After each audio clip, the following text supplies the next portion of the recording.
حكيم وأخبر أن الذكر تنفع المؤمنين وأنكر على الذين عن تذكير يعرضون عن تذكير وقال فعلوا عن تذكير يعرضون عن تذكير. والصلاة والسلام على نبينا محمد المبعوث رحمة للعالمين فدعا إلى الله وبلغ البلاغ المبين وعلى آله وأصحابه والتابعين لهم بإحسان إلى يوم الدين. أما بعد أقول لكم السلام عليكم ورحمة الله تعالى وبركاته. أريد أن أصرح لكم شيئا من سيرة سيدنا مسamba Mbacké بلغة عربية وفرنسية وولofiyة. dama bëgg a waxtaan ak yéen tuuti ci Serigne Massamba Mbacké dinaa ko leeral ci arab ak français ak olof diglu leen ma rek.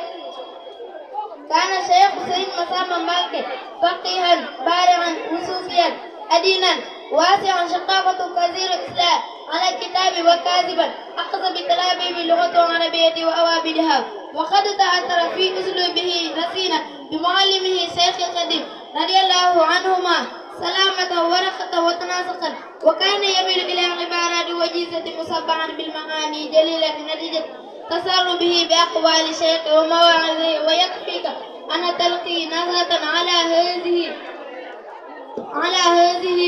بالغ التي صدر من حقيقته وهي معرفة الحق اتباعه ومعرفة الباطل اجتنابه.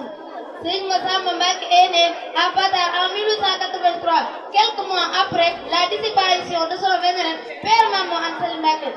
Il a été baptisé par son grand-père et marabout Cheikh Ahmadou Bamba, qui était en compagnie de plusieurs grands disciples, dont Serigne Dame Abdourahmane Lo et Mame Diarra Birahim. La mère de Serigne Massamba Mbacké appelée Sokhna Issa Diop. Sokhna Issa Diop est la petite-fille de Serigne Koki Ndiaga Issa, lui-même fille de Serigne Koki Matar Ndoumbe. Elle fut d'abord l'épouse du roi Lat Dior Diop, avec lequel aura Serigne Mor Issa Diop.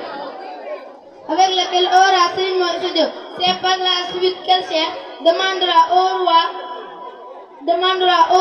Serigne Mor Issa Diop la Sainte Dame parce qu'elle était destinée la mère d'autres grandes figures religieuses. yellante woon Yàlla bàyyi fi Serigne Massamba Mbacké ñu di ko roy te di ko xoolee Bamba. tubaab yi daan nañu wax naa sama sëriñ di roon ak Bamba.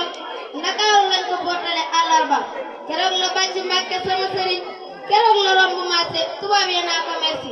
murid yi naa ko Mbacké bala ay saa tiijaan yi naa ko labbayka jor ma jey saa. haadiro ak imaamu naa ko ahlan wa sahlan Cheikhina Massamba.